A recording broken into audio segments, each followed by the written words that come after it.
Afinal, como que a radioatividade foi descoberta? Como tudo começou? Será que um dia alguém sonhou, vou descobrir a radioatividade? Tchan! Surgiu? Lógico que não. Não é assim que as coisas funcionam no mundo científico, não é assim que as coisas funcionam na química. Então fica aí que nesse vídeo eu vou te contar toda essa história.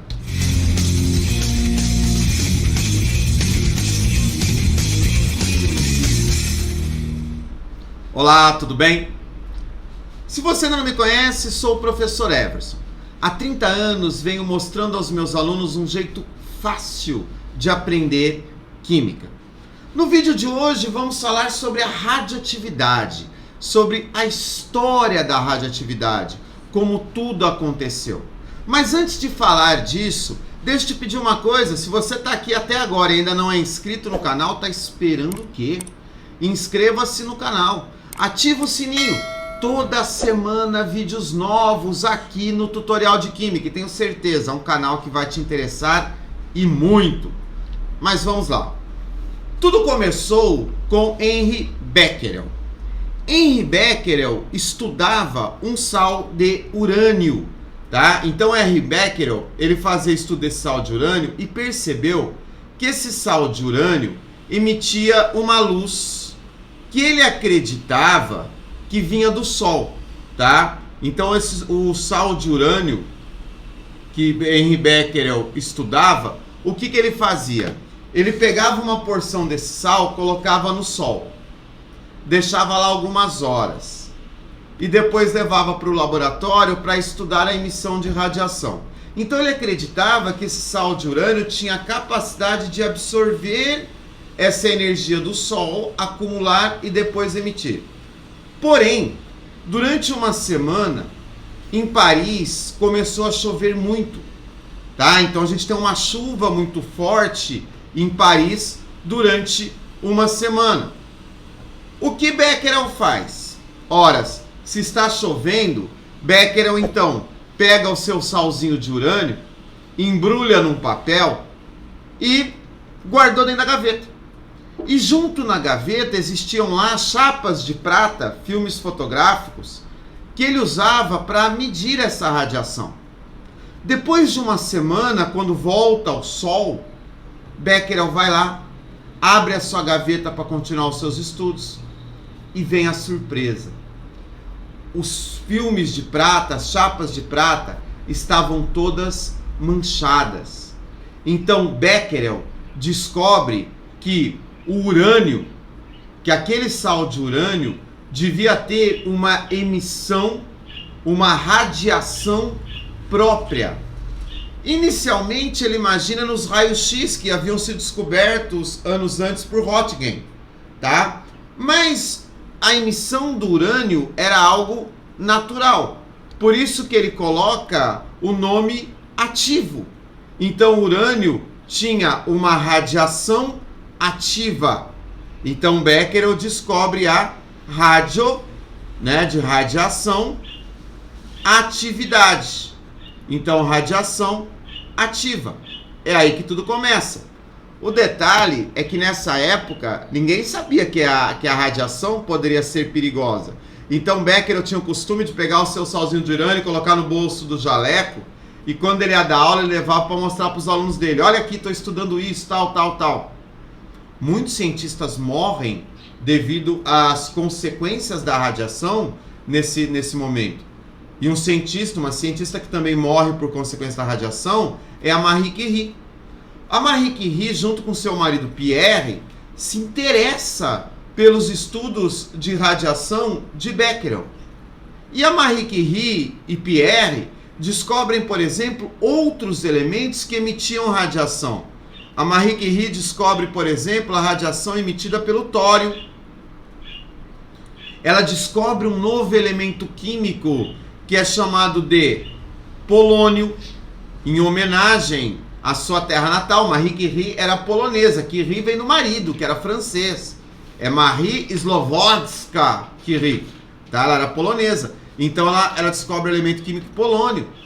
E no mesmo ano que eles fazem essa descoberta, que eles começam a estudar a radiação, eles descobrem o elemento químico mais radioativo que todos os outros, que eles acabam chamando esse elemento de rádio, porque era o mais radioativo, tá vendo? Não tem nada a ver com o aparelhinho que toca a música lá, tá? O rádio aí vem de radioativo. Então, Marie Curie e Pierre vão nesses estudos. Por que eu sempre falo Marie Curie primeiro? Porque, na verdade, quando o Pierre morre, numa tragédia familiar, Pierre morre atropelado por uma carroça quando vai comprar um presente no dia do aniversário da Marie. Olha que loucura isso. E o Pierre morre atropelado. A ciência da época descobre que a verdadeira cabeça das pesquisas, dos experimentos, era Marie Curie. Tanto é que Marie Curie é a primeira mulher a ganhar um prêmio Nobel de Química, tá? Pelos seus estudos em radioatividade. Bom, mas aí a coisa segue e isso desperta o interesse. Você vê, nós estamos em 1897 e isso desperta interesses de vários outros cientistas. Já no ano seguinte, Ernest Rutherford faz um experimento onde ele usa uma chapa de cargas carregadas eletricamente, né, positivo e negativo, utiliza um material aqui dentro, o polônio, lembra, polônio descoberto pela Marie e pelo Pierre Curie, tá? E emite a radiação. E lá na tela fluorescente, lá no filme fotográfico, ele descobre três manchas diferentes. Então o Pierre, ele nota 3 emissões radioativas. Na verdade, o Ernest Rutherford, ele descobre, na verdade, 2 emissões. A gente coloca aqui a terceira, mas você vai ver já no fluxo da história, a terceira ela é confirmada por um outro cientista.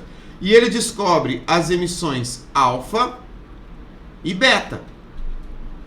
Alfa e beta. E descobre que alfa e beta seriam então partículas. A alfa, uma partícula de carga positiva, porque veja, ela é atraída pela carga negativa e é repelido pela positiva, então ele define que a alfa é positiva, tá? E uma partícula pesada. Por que pesada, Ervas? Porque ela sofre um pequeno desvio. Enquanto a beta, ela tem carga negativa e como ela sofre grande desvio, ele define que em relação à alfa, a beta seria uma partícula leve, uma emissão leve. Logo em seguida, Paul Villard, o francês Paul Villard, descobre, tá, confirma a existência da emissão gama.